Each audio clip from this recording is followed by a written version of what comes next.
Jaque 1 já está de volta e agora a Rede Amazônica continua hoje as entrevistas com os candidatos ao governo do Acre nas eleições deste ano.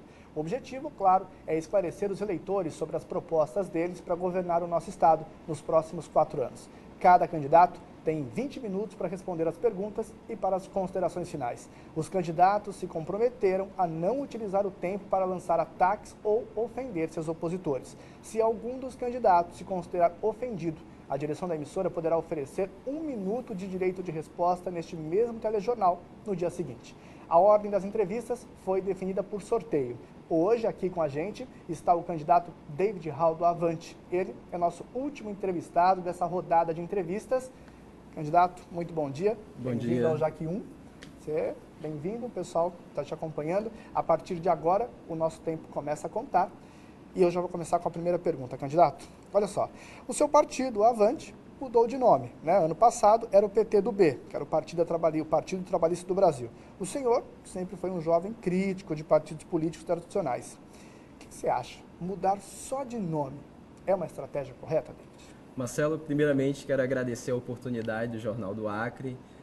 Eu quero falar um pouquinho de mim para os nossos telespectadores, dizer que eu sou o David Hall, candidato ao governo do estado do Acre, que apesar de não ter ocupado nenhum cargo eletivo, eu tenho uma contribuição para dar a esse estado. Nós temos um plano de governo no qual nós pensamos os problemas da sociedade. Eu quero fazer a renovação, eu estou me propondo a isso. E, né, o Avante, antigo PTdoB, ele se propôs a querer se renovar ouvindo os anseios da sociedade. E aqui no estado do Acre nós estamos nesse processo de construção do partido. Então nós estamos dando a nossa contribuição, revisitando velhas estruturas, pensando naquilo que a sociedade precisa e merece. Agora, é justamente isso, né? Tem a questão da mudança, como você falou agora. Tem uma outra questão que a nossa produção apurou aqui. Didi, né? O pessoal em casa quer entender um pouquinho. O partido do senhor, que não tem nenhum vereador e nenhum deputado aqui no estado do Acre, você acredita que dá para ter força, sim, para disputar uma eleição a governo do estado? A chamada governabilidade, nos moldes que ela acontece agora, ela tem sido muito perniciosa para o nosso país, né? A gente presencia, vê na prática os governantes fazendo essa governabilidade, não em cima de projetos, não em cima de ideias e de propostas para o estado, mas infelizmente em cima da barganha dos cargos. Nós não faremos esse tipo de governabilidade, a governabilidade da degradação. Nós faremos uma nova governabilidade que será pautada naquilo que é melhor para a sociedade. Eu tenho certeza que os novos deputados estaduais, eles irão aprovar os projetos que são de benefícios para a sociedade. Caso contrário, eles terão que dar explicações ao povo. Vendo um pouquinho o seu plano de governo, já entrando nessa linha que você começou a responder agora aqui, David, é o seguinte, o seu plano de governo tem 7 eixos estratégicos na economia, segurança pública, saúde, educação, políticas sociais e desenvolvimento sustentável e até mesmo o novo, que é o urbanismo, econômico e tudo mais.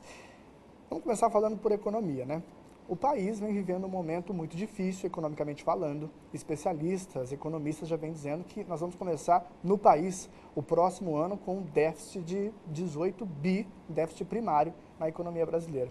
E você pretende fazer redução de impostos e tudo mais aqui no estado, por exemplo, trazendo para cá. Como que você pretende fazer isso num próximo ano que o país já começa com a economia complicada? Digamos que no cheque especial. Marcelo, com relação ao nosso projeto de economia, nós vamos alavancar a economia do estado e proporcionar melhores condições para os trabalhadores trabalharem. A iniciativa privada precisa de incentivos. O que é mais interessante para o estado do Acre? 10 empresas pagando um ICMS de 27% ou 1.000 empresas pagando um ICMS de 17%. Então essa é a lógica de poder empregar mais, de poder fomentar a economia pelo consumo. À medida que as pessoas começam a consumir mais, arrecada-se mais e tem mais dinheiro em caixa para poder investir nas políticas públicas. Agora, ainda nessa questão, né? Como que você pretende, porque para empregar mais, a gente vai ter mais empresas abertas, né? E nós estamos vendo um momento em que mais empresas estão fechando as portas do que abrindo portas, né? Então, como que você pretende traçar essa estratégia justamente para fazer com que mais e mais empresas, um número de 1.000 empresas a mais, aí, digamos assim, como você mesmo disse aí, para abrir portas de emprego aqui no estado? Então, ó, as nossas propostas, elas dialogam entre si. Então, a gente precisa olhar essa complexidade da economia numa visão global. A gente vai, no primeiro momento, instalar as zonas francas nos municípios de Brasileia e Cruzeiro do Sul. Acontece que há uma irregularidade aqui na capital do estado, em Rio Branco. Nós temos um PIB de 8 bilhões, enquanto que em Cruzeiro do Sul apenas 1 bilhão. Então há uma desproporcionalidade, porque se pensou no crescimento econômico do estado, não no todo, mas pautado apenas na capital. Você vê em Rondônia, por exemplo, existem 8 cidades com crescimento econômico acima de 1 bilhão. Então a gente precisa também pensar a região do Juruá, e aí nesse sentido a gente pretende dar apoio ao governo federal para finalizar a estrada e, numa parceria com o Peru, que é parte interessada, fazer uma estrada que liga até a cidade de Pucallpa. Lá tem um mercado consumidor à nossa disposição, e aí a gente vai poder fazer esse intercâmbio e gerar economia no nosso estado. Perfeito, candidato. Agora, o senhor tem outra questão aqui. O senhor coloca a melhoria da infraestrutura, né? Falando um pouquinho, puxando por esse lado. Entre os pontos que o senhor destaca estão a construção das pontes que ligam Chapuri com Sibéria, Porto Alegre com Caquetá e Rodrigues Alves com Cruzeiro do Sul. São obras que demandam muito e muito dinheiro. Como o senhor vai viabilizar esses recursos? Esses recursos serão viabilizados via governo federal. Nós iremos chamar a bancada dos deputados federais, independentemente de partido, para benefício da população. Essas cidades, elas encontram isoladas, e para que ela tenha um crescimento econômico, elas precisam ter essas pontes construídas. É uma demanda de longa data e, por exemplo, em Rodrigues Alves, já houve todo um estudo para a construção dessa ponte. A gente precisa ver o que é prioridade no estado. A construção dessas pontes é prioridade, nós nos comprometemos numa parceria com o governo federal. É tirar de recursos federais, pedir, o senhor pretende pedir esses recursos, que esses recursos venham para que essas pontes sejam construídas o quanto antes, mesmo demandando muito dinheiro ali, candidato.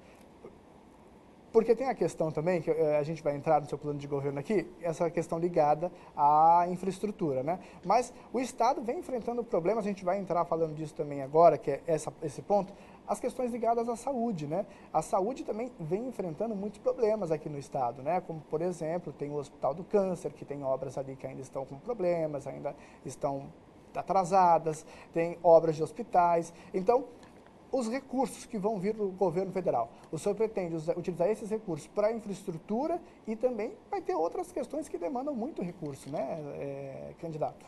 Então, com relação aos recursos, existem recursos sim, o problema é que esses recursos muitas vezes eles são mal empregados e a corrupção também é um problema que prejudica seriamente, né, o realocamento dos recursos. O que a gente está pensando com relação à economia, né? A gente precisa investir pesadamente na instalação de tecnologias para a produção rural, né? Os nossos produtores rurais, eles não têm as informações necessárias para modernizar as suas produções.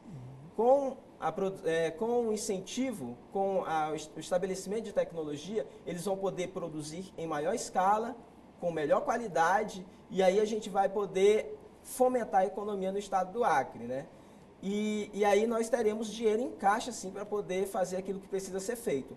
As obras da área da saúde, por exemplo, já existe um orçamento que prevê, né, o término dessas obras. Nós iremos terminar essas obras que já começaram a ser construídas, até porque seria um prejuízo não terminá-las, mas mais do que fazer prédios, nós vamos dar resolutividade aos problemas da área da saúde, com equipamentos, contratação de novos servidores. Isso é necessário, isso precisa ser feito e é papel do poder público.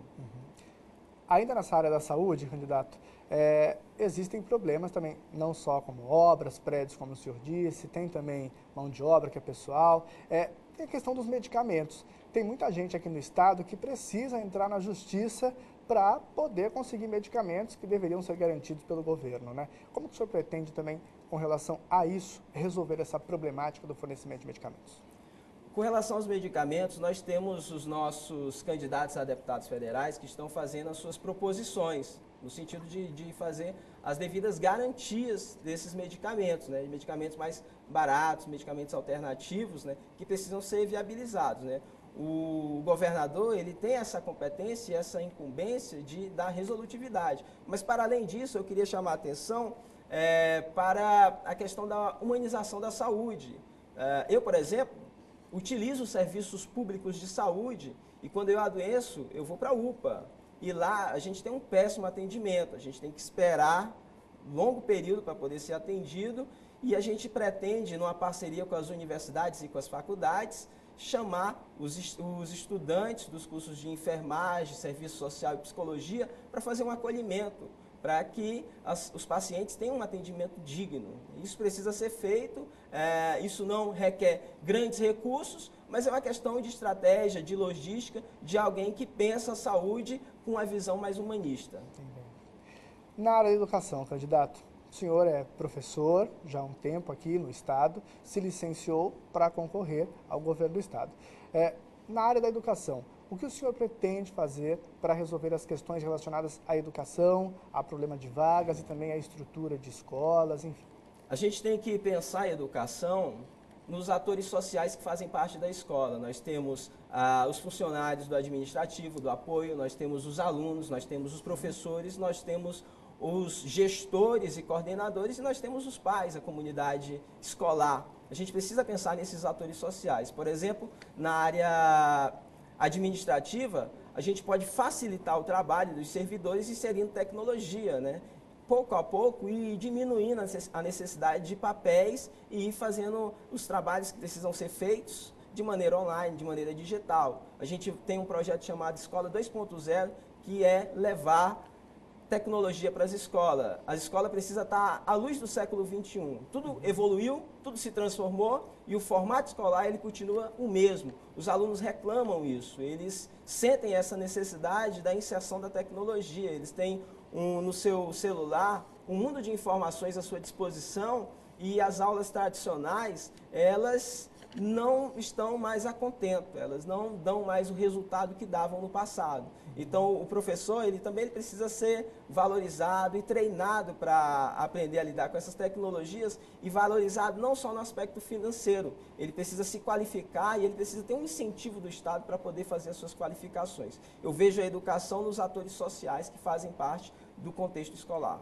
Perfeito. Candidato, agora vamos um pouquinho para a segurança pública. Olha só, no seu primeiro ponto, em relação à segurança, o senhor propõe, na sua proposta de governo do senhor, o senhor propõe um programa de aproximação das polícias civil e militar.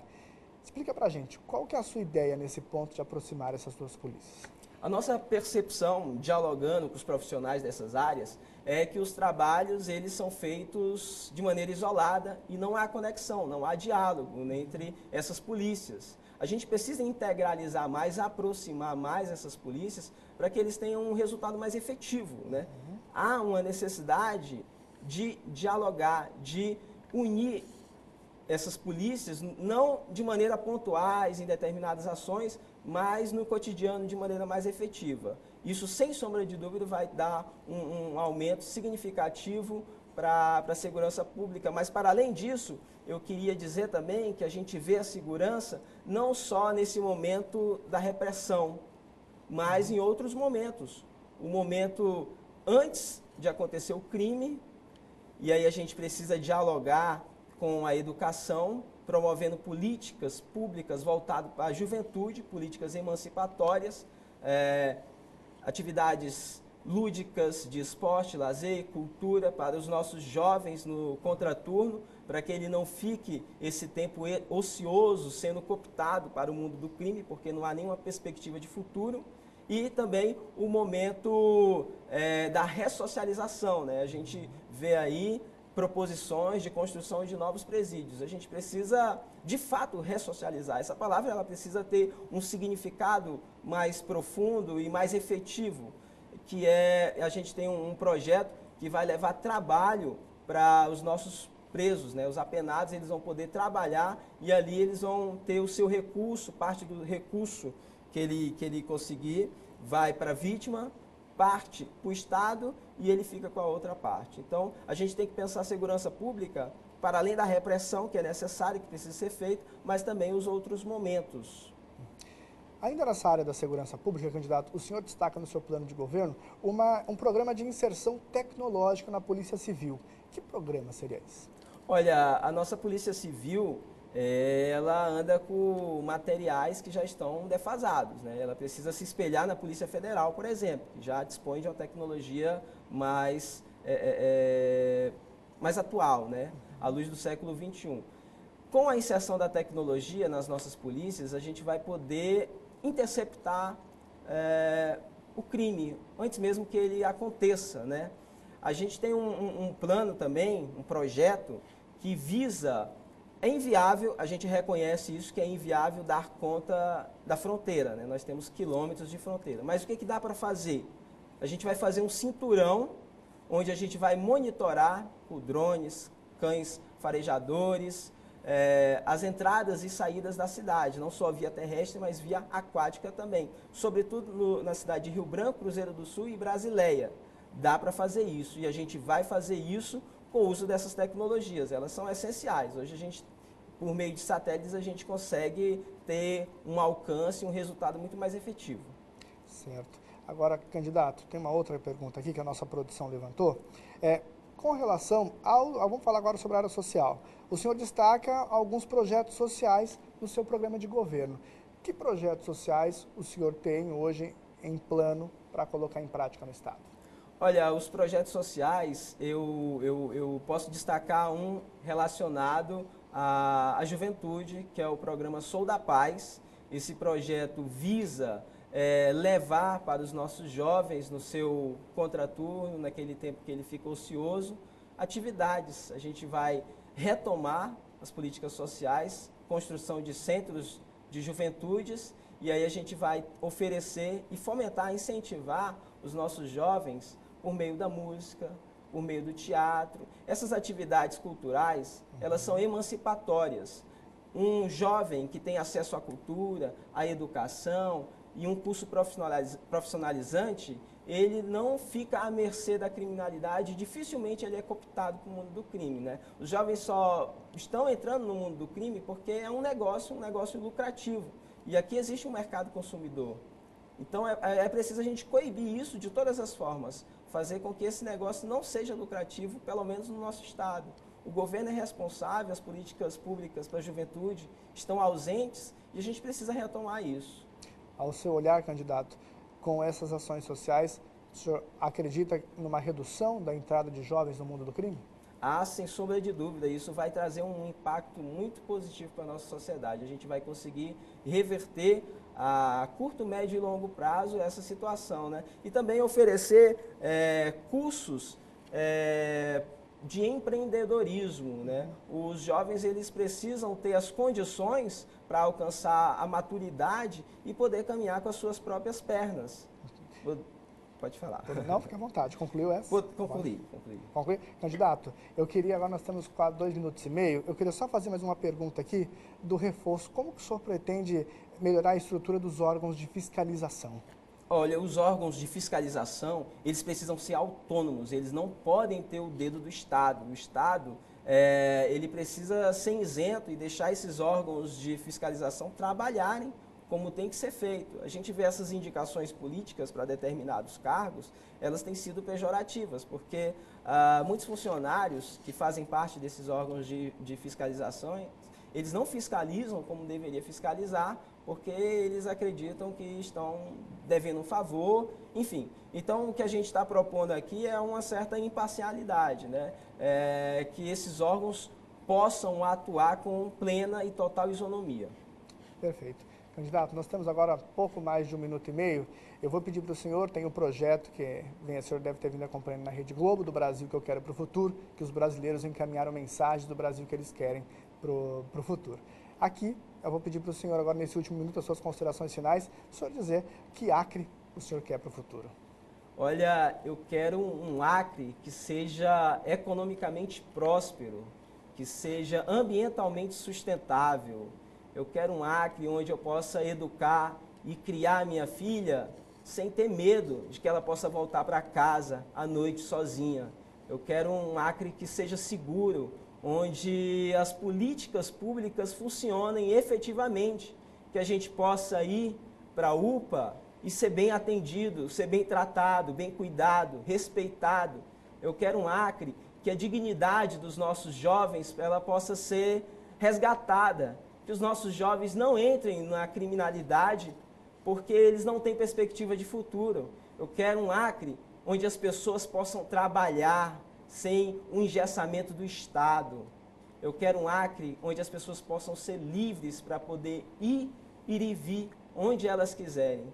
Esse é o Acre que eu quero e essa é a contribuição que eu estou dando para esse Estado. Nós temos um plano de governo e se você achou as nossas propostas interessantes para o governo do Estado do Acre, vote 70, David Hall. Muito obrigado. Candidato, muito obrigado por sua participação aqui hoje. Boa sorte. Obrigado. Bom, e essa foi a última entrevista da série de reportagens aqui no JAC 1. E você vai ver a seguir. Logo depois do Globo Esporte, o candidato David Hall, da Avante, ainda vai ser entrevistado ao vivo no portal de notícias da Globo, o G1 Acre. E daqui a pouco você vai ver aqui no JAC 1. Paulo Henrique Nascimento está chegando com as informações do esporte. Vem informação aí. Nós vamos falar também das queimadas que estão prejudicando a vida dos acreanos, principalmente de quem mora aqui na capital. Agora, neste momento, agora são, produção, fala em cima, por favor, 11h53. A gente volta já já. Fica por aí.